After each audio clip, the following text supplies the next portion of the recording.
سلام به شما دوستداران و همراهان کانال مهر و ماه. شبی دیگر با ادامه رمان بامداد خمار با شما هستیم. امیدوارم این قسمت نیز همچون قسمت‌های قبلی شما را با خود به دنیای محبوبه ببرد. در دل شب‌های پر اضطراب، محبوبه با نگاهی گنگ میان ترس و امید خبر را در دل می‌پروراند. حالا دیگر نه فقط عشق که مسئولیت یک جان تازه بر شانه‌های او سنگینی می‌کند. آغاز فصلی تازه در بامداد خمار است. جایی که سکوت خانه در برابر صدای زندگی خم می‌شود. با مهر و ماه همراه باش تا ببینی این بامداد چه سرنوشت تازه‌ای را رقم می‌زند. راستی که حسرت به دل بودم. آنجا شبها بعد از شام توی اتاق بزرگتر، همان که من با آن تالار می‌گفتم می‌نشستیم. هم اتاق پذیرایی بود، هم نشیمن، هم غذاخوری. جای دیگر نداشتیم. تمام خانه به اندازه یک لانه مرغ بود. بنابراین چرا باید از کمی رفت و آمد و عدم معاشرت دلگیر می شدم؟ جایی را نداشتم که از افراد فامیلم، از آنهایی که دماغ خود را بالا می گرفتند و اتاقها را می شمردند و از اساس سیاهه بر می داشتند پذیرایی کنم. آنطور پذیرایی کنم که دلم می خواست. آنطور که باعث حرف و پچ پچ نشود. هوا کم کم سرد شده بود. رحیم کرسی کوچکی برایم ساخت. آن را گوشه تالار گذاشتیم و برای دوران از لحاف و تشک‌ها و پشتی‌هایی که من به عنوان جهاز آورده بودم استفاده کردیم. چیزی نداشتیم که برای زیبایی روی کرسی بیاندازم. به یاد تاقه شال افتادم که دایه با جهازم آورده و در صندوقم پشت پرده گذاشته بود. آن را آوردم و روی کرسی انداختم. شبها چراغ گردسوز را روشن می کردیم و توی سینی مسی کنگره‌دار روی کرسی می گذاشتیم. شام را زیر کرسی می خوردیم. چای می نوشیدیم و هر دو چسبیده به هم یک طرف کرسی می نشستیم و من اشعار عاشقانه لیلی و مجنون یا حافظ را برایش می خواندم. غلام عشق شو کاندیشه این است، همه صاحب دلان را پیشه این است. یا خوابش می برد یا گوش می داد و می خندید. زیاد اهل ذوق نبود. می گفتم رحیم لذت نمی بری؟ خوشت نیامد؟ الحق که فقط باید صاحب منصب بشوی. یک شب کاغذ سفید دوات و قلم نیاورد و گفت میخواهم برایت شعر بنویسم تا بفهمی من هم چیزهایی سرم میشود.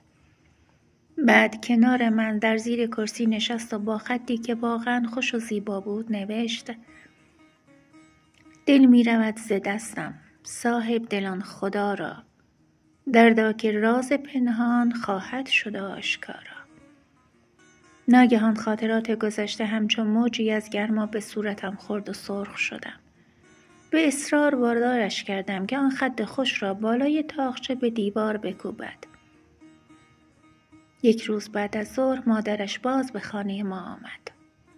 من او را با احترام طرف بالای کرسی نشاندم. رحیم چندان اعتنایی به او نکرد و من آن را به حساب پس گرفتن علنگو و گوشواره‌ای که سر عقد به من داده بود گذاشتم. اصرار کردم شام بماند. بدون تعارف ماند. مرتب پرحرفی می‌کرد و می‌خندید. دندانهای سفید و محکمی داشت. اگر رد پای زمان را از چهره او پاک می‌کردند، همان بینی و لب و دهان رحیم بر جای می‌ماند. ولی چشم‌ها ریز و نافذ و مرموز بودند. دیگر گول قربان صدقه‌هایش را نمی‌خوردم. دیگر به او اعتماد نداشتم. انگار نه انگار که گوشوارها را از گوش من بیرون کشیده بود. با نهایت شهامت به چشمهایم خیره شده بود و از زمین و زمان حرف می‌زد. برایم تعریف کرد که چگونه 2 فرزند بزرگترش که قبل از رحیم به دنیا آمده بودند از سر بیماری‌های مختلف مردند. هر دو هم پسر، که چطور رحیم همه چیز اوست. قوت زانوی او، نور چشمش و چقدر آرزوی دامادی او را داشته. من به احترام مادر شوهرم روبروی رحیم که تا خرخر زیر کرسی فرو رفته بود نشسته بودم. رحیم غرغر کرد. ننه چقدر حرف میزنی؟ تخم مرغ به چانت بسته ای؟ آن شب هر سه زیر کرسی خوابیدیم و من باز دلم گرفت. صبح مثل همیشه رحیم زودتر از من بیدار شد و بساط ناشتایی را کنار اتاق برپا کرد. دلم میخواست از جا بلند بشم و کمکش کنم، ولی خسته بودم و تنبلی کردم. موقعی که پای سماور نشستم تا برای همه چای بریزم، چشمان مادرش برقی زد و به رحیم گفت: رحیم، مگر مرغت میخواهد تخم طلایش را بگذارد؟ معنای حرف او را نفهمیدم و پرسیدم: چه گفتید خانم؟ رحیم با بی‌اعتنایی در حالی که یک آرنج را روی زانو نهاده و چای را در نعلبکی ریخته فوت می‌کرد، حالتی که من از آن بدم می‌آمد، گفت: نه خیر، حامله نیست. هیچی، میپرسد تو حامله هستی یا نه؟ مادرش پشت چشمی نازک کرد و گفت: آخر وقتی دیدم محبوب جان صبح بلند نشد چای درست کند، پیش خودم گفتم حتما خبرهایی هست. محبوب جان، رحیم خیلی خاطرت را میخواهد ها. توی خانه خودمان دست به سیاه و سفید نمیزد. از غیظ آتش گرفتم. توقع شنیدن این حرفها را نداشتم. در خانه پدری کسی از گل بالاتر به من نگفته بود، چه برسد به نیش و کنایه. با ملایمت و ادب گفتم: خب خانم، من هم در خانه خودمان دست به سیاه و سفید نمی زدم. به قهقه خندید و با لحن طنزآلود گفت: خب همین است که لوس شده ای دیگر مادر جان. آهسته استکان چای خود را بر زمین نهادم و نشستم. دلم میخواست جواب دندان شکنی به او بدهم. بغض گلویم را گرفت ولی بلد نبودم. شرم و حیا و احترام به بزرگتر مانع میشد. ملاحظه‌ای که نسبت به رحیم داشتم مانع میشد. من اینطور بار آمده بودم.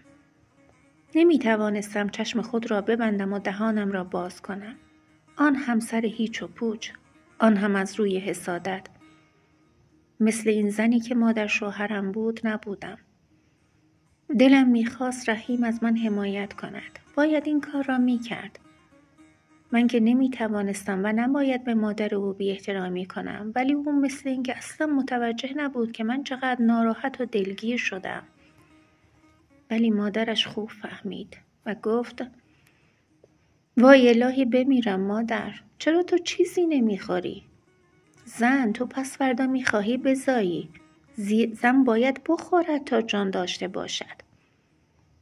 نیش خود را زده بود و حالا آثار جرم را پاک میکرد. میل ندارم. او با اشتهای کامل صبحانه خورد.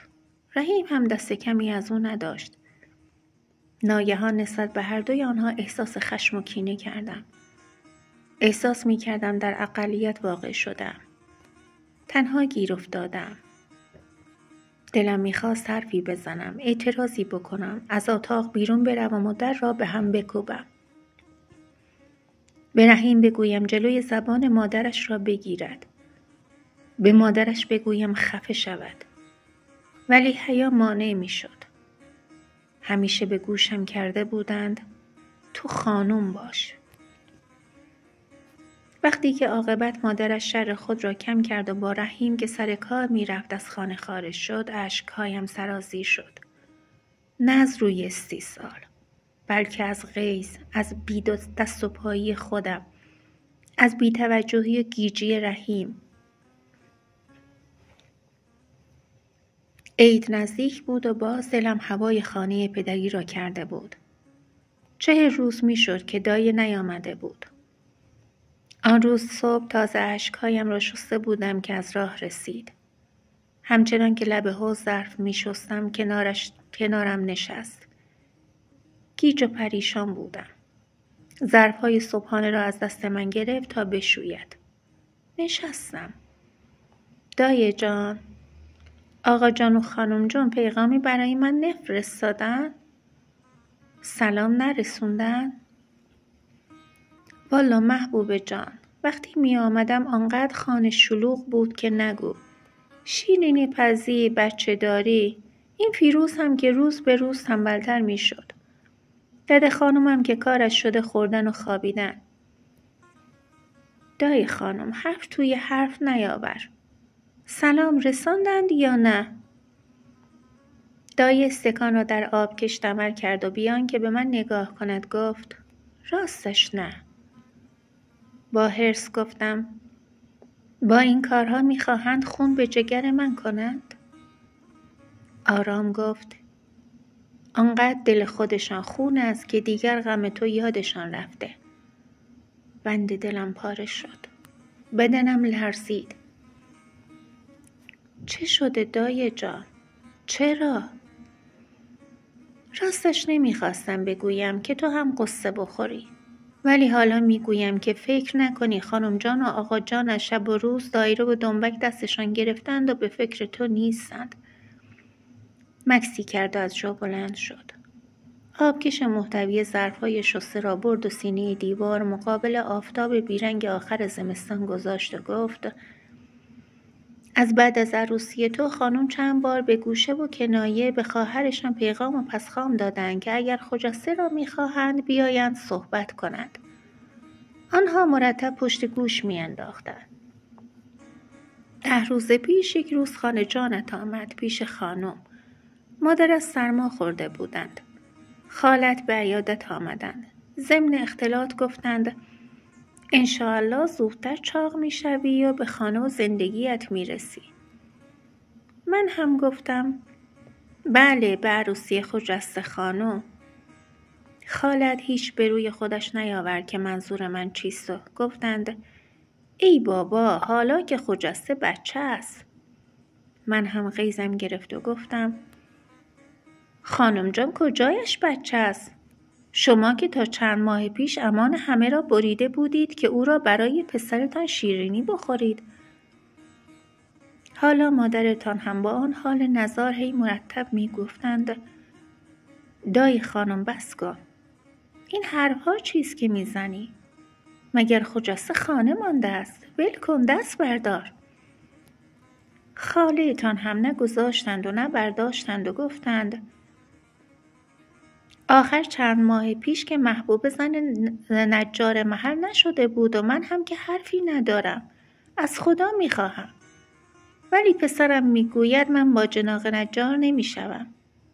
والا به خدا این حرف پسرم است. من خودم هم دارم از غصه دق میکنم. چطور خالم توانسته بود با این وقاحت دل مادر مریض مرا به درد آورد؟ ای زن سیاه دل. دود از سرم بلند شد. خجسته چوب مرا خورده بود. ضرر هوا و هوس مرا می کشید. دایه همچنان حرف می زد و من سردردم گرفته بود. دایه گفت مادرتان گفتند دشمنتان دق کند. من که می دانم شما گناهی ندارید. هیچ عیبی ندارد آبجی. مال بعد بی ریش صاحبش.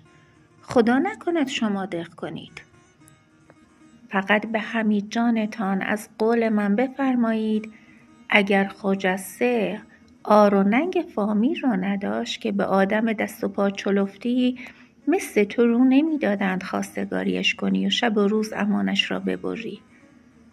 خاله جان قهر کرد و رفت. از آن موقع به بعد هم با مادرتان سرسنگین شده. میبخشی ها ننه. خالت است ولی آدم پرمدعایی است. راست گفتند که بدهکار را رو بدهی طلبکار می شود.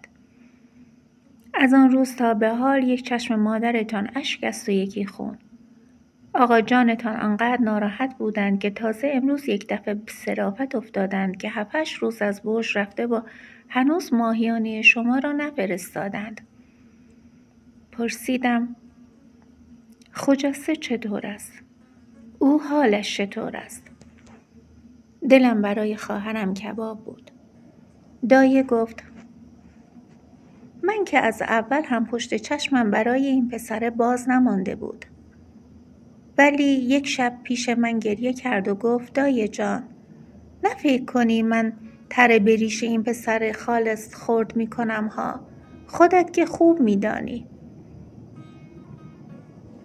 از اول هم دلم نمیخواست بروم شمالا، دور از همه کس و کارم زندگی کنم. ولی دلم از این میسوزد که اینها تا پریروز انقدر مجیز میگفتند. حالا اینطور آقا جان و خانم جان را سرشکسته کردند. این هم از فامیل، خدا لعنت کند هر چه فامیل است. رحمت به 100 پشت غریبه. خالم به جای آنکه توی این موقعیت غمخوار مادرم باشد، نمک به زخم او پاشید. تقصیر من است دایه جان. من پدر و مادرم را شکسته کردم. من باعث شدم. من خجسته را از شوهر باز کردم. اشکهایم که به دنبال بهانه بودند سرازیر شدند. دایه بغلم کرد و گفت ننو چرا بدن خودت را می‌لرزانی؟ این از بی‌لیاقتی خود پسر خاله‌ات است. از بیعقلی اوست. دختر به این خوبی را از دست داد. این که نشد. اگر قرار بود هر کس باجناقش را نمیپسندد دست زنش را بگیرد و ببرد محضر دیگر، توی این شهر یک زن شوهردار هم نباید پیدا میشد. ویل کن، بیکاری. برای حمید گریه میکنی؟ آن هم با آن قد و هیکلش. مرغ پاکوتا. تازه باید بگویی خوشا به سعادت خجسته. از حرفهای دایم به خنده افتادم. واقعا قد و هیکل پسر خاله‌ام کاملا مطابق این لقب بود. با این همه سردردی که گرفته بودم تا هنگام بازگشتن رحیم بدتر شده بود. دایه در اتاق بود که رحیم در زد. در را باز کرد و وارد دالان شد. اگرچه حالا کت و شلوار می پوشید، با این همه باز یقه پیراهنش باز بود و بوی چوب می داد. ناگهان از این که دایه‌ام او را به این حال ببیند شرمنده شدم. سر و وضع ظاهر او تأییدی بود بر گفته‌های خاله و حمید. با دستپاچگی گفتم رحیم اینطور نیا تو. دکمه‌های یقه‌ات را ببند. چرا؟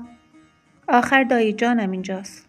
خب باشد، مگر دفعه اول است که مرا می‌بیند.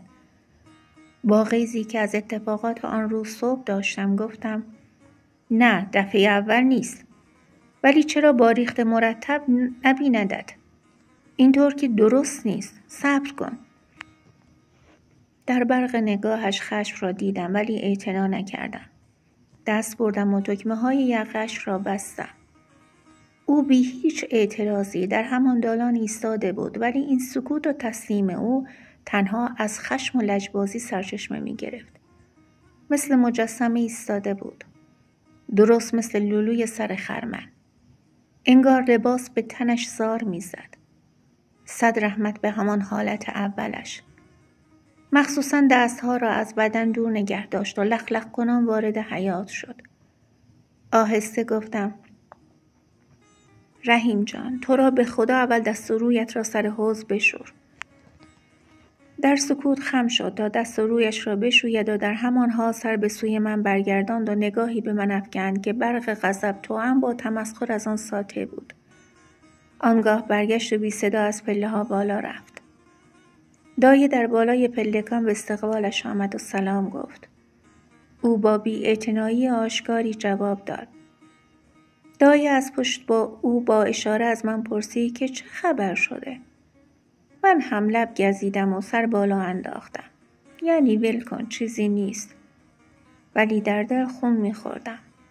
چرا با دایه بیچاره از همه جا بیخبر من اینطور رفتار کرد؟ چرا من نباید در مقابل مادر او با آن زبان تلخ و گزنده‌ای که دارد چندین عکس‌العملی نشان نمی‌دادم؟ تقصیر خودم است. بی‌عرضگی کردم. نباید موقع خداحافظی تا دم در به بدرقه مادر او میرفتم و میگفتم سرفراز فرمودید. باز هم تشریف بیاورید. منزل خودتان است. چرا رحیم این چیزها را تشخیص نمیدهد؟ چرا ناسپاس است؟ از دست خودم بیش از همه خشمگین بودم. دایه رفت و سردرد من شدیدتر شد. نزدیک غروب بود. بی‌اعتنا به رحیم زیر کرسی رفتم و خوابیدم. آمد کنارم نشست.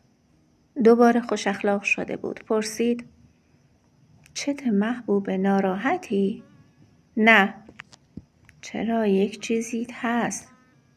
گفتم نه، سرم درد میکنه و زدم زیر گریه. خندید. خنده‌ای که بزرگترها به بچه‌های ناز پرورده میکنند. سردرد که گریه ندارد. الان خودم درمانت میکنم. بلند شد رفت و هرچه دوای گیاهی میشناخت آورد و به خورد من داد. چای درست کرد. غذایی را که از ظهر مانده بود گرم کرد و آورد. باز به یاد خانه پدری افتادم. خانه پدرم که در آنجا دست به سیاه و سپید نمی زدم. یادم افتاد که دایه مایه نخودچی را ورز می داد و پهن می کرد. من قالب می زدم و در سینی می چیدم. بعد سینی را می برد و شیرینی پخته شده را می آورد تا من در ظرف بچینم. گردو را دد خانم بیچاره خورد می کرد تا من نان گردویی بپزم. آب برنج را یک نفر دیگر جوش می آورد تا من برنج را بریزم و بچشم و بگویم بردار بریز توی آبکش، وقتش شده. و بیچاره حاجلی که برنج را در سبد چوبی سرازیر می کرد. من اینطوری آشپزی را یاد گرفته بودم. حالا دست تنها در این خانه چه عذابی می کشیدم. دلم برای خودم سوخت. پس باز هم زدم زیر گریه. رحیم پرسید آخر به من بگو چه شده؟ من کاری کردم؟ شاید دایه‌ات حرفی زده. وای نه به خدا. پس چی؟ بگو. به خاطر اینکه من دکمه هایم را نبسته بودم؟ فهمیدم که خوب علتش را میداند. میداند به خاطر نبستن دکمه هاست. به خاطر طرز راه رفتن جاهل مآبانه او جلوی دایه جانم است. به خاطر بی‌اعتنایی او با آن زن مهربان است. ولی با این همه باز هم تجاهل می کرد. گفتم نه و حق حق کردم. گفت میدانی که خیلی بامزه گریه می کنی؟ دلم می خواهد اذیتت کنم تا گریه کنی و من تماشا کنم. وقتی چانه‌ات می لرزد تماشا کنم ولی آخر گریه که بی خودی نمی شود. گفتم نمیدانی؟ نشنیدی مادر از صبح چه گفت؟ اصلا لازم نیست و فردا صبح برای صبحانه درست کردم بلند شوی. من خودم که فلج نیستم. خندید و گفت آها، پس از این ناراحت شدی.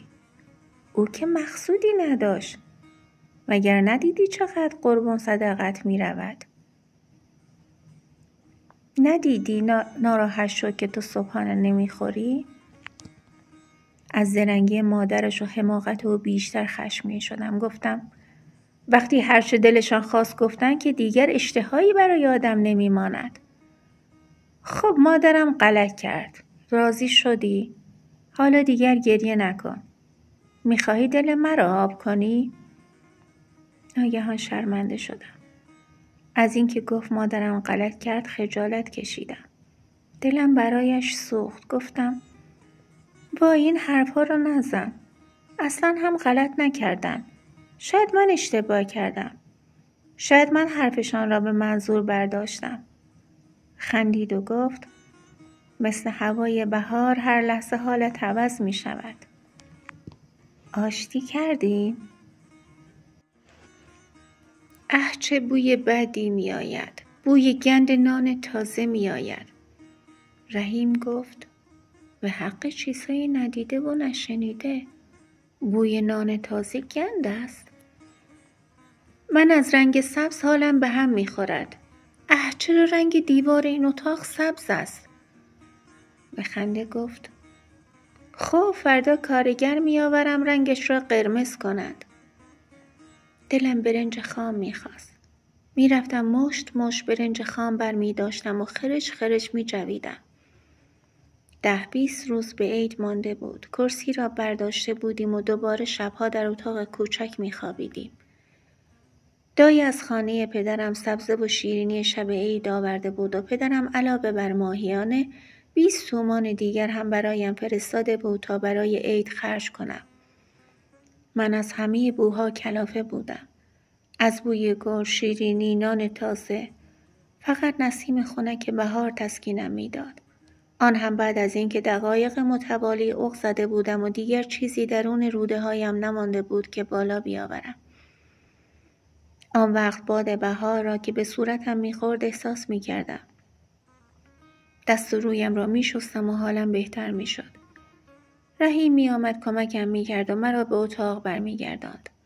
میگفتم جلو نیا، به من دست نزن، حالم به هم میخورد. از من؟ آره بو میدهی، بوی آدمیزاد میدهی. میخندید و میپرسید مگر آدمیزاد چه بویی دارد؟ امشب باید توی تالار بخوابی. من میخواهم تا صبح پنجره را باز بگذارم. نمیدانم، فقط حالم به هم میخورد. سینه پهلو میکنی دختر، هنوز هوا سرد است. من توی اتاق در بسته خفه میشوم. بوی قالی میدهد، بوی پرده میدهد. حالم به هم میخورد. رحیم گیج و مستحسن میخندید. این دیگر چه مرضی است؟ و من متحیر بودم که چطور و متوجه این بوها نمیشود. چطور نمیتواند مسئله ای را که به این روشنی است درک کند؟ مگر شامش کار نمی کند؟ دایی خانم با چند گلدان شبو از خانه پدرم رسید. رویم نمیشد که با او هم بگویم بوی آدمیزاد میدهد. پس فقط گفتم وای دایی جان، این گلهای بوگندو چیست؟ برشان کردان، ما لازم نداریم. رحیم حیرت زده میخندید. شبوها هم بوی گند میدهد و ما نمیدانستیم؟ بفرما. دای مرض را تشخیص داد. مبارک است محبوب جان، حامله هستی. 7 سین را چیده بودم. با تمام تلاش من باز هم محقر به نظر می رسید. هم دردناک بود هم شیرین. شیرین بود چون با رحیم بودم. دردناک بود چون به یاد تحویل سال نو در خانه خودمان بودم. من و رحیم بر سر آن نشسته بودیم. بالای سفره 7 سین نشسته بود و چشم من دوخته بود و می گفت میخواهم موقع سال تحویل نگاهم به روی تو باشد. به یاد چهارشنبه سوری با جوانان فامیل بودم. پریدن از روی آتش، تخم شکستن و جیغ و داد از سر بیخیالی.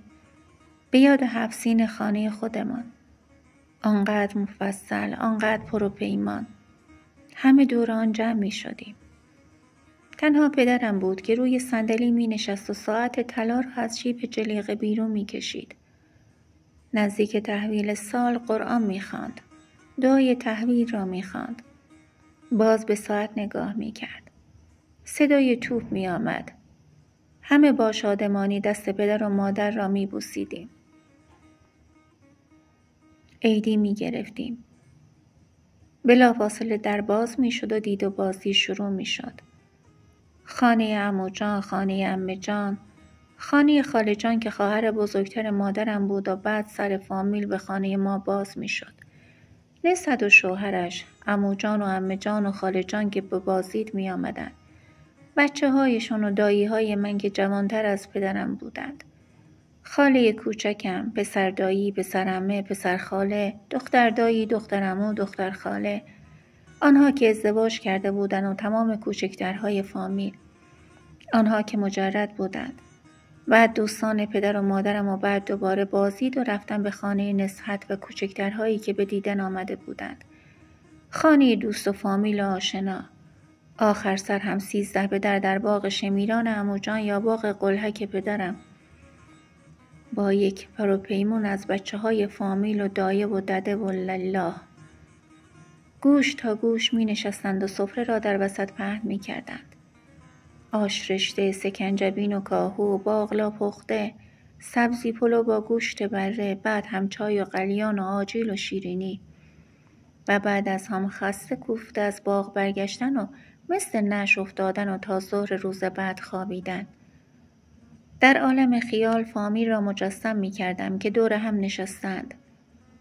پریشب که چهارشنبه سوری بود من و رحیم 2 نفری نشستیم و تخمه خوردیم و به صدای ترقه هایی که بچه ها در می کردن گوش دادیم. به صدای قاشق زنی، به بوی دود و آتش. حالا چه کنم؟ چه کسی را دارم که به دیدنش بروم؟ چه کسی به سراغم خواهد آمد؟ پولهایم را جمع کرده بودم و پنهانی با دایه به بازار رفته بودم تا 1 ساعت با زنجیر طلا برای رحیم عیدی بخرم. دلم می‌خواست شلیقش با زنجیر طلا زینت شود. وقت سال تحویل عیدی را به او دادم ذوق زده خندید و در عوض 1 قاب چوبی پرنقش و نقار به دستم داد که دست خطی در آن بود که خود با خط خوش آن را نوشته بود. قاب را با شوق از او گرفتم. خوشحال می شدم که به شعر و خطاطی روی بیاورد. گفتم باید آن را هم به دیوار بکوبد. به دیوار اتاقی که می خوابیدیم کوبید. دلم می خواست بدانم پدرم امسال به نسبت چه عیدی داده است. به خجسته، به منوچهر، به مادرم. من هم که از یاد رفته بودم. انگار فکر مرا خواند. گفت برگ سبزی است تحفه درویش. دلم سوخت و با محبت به چشمانش نگریستم. رحیم جان، برویم دیدن مادرت؟ نه لازم نیست. او خودش به اینجا می آید. مادر توست، جسارت می شود. آخر بد است. نه بد نیست. خودش اینطور راحت است. پافشاری نکردم.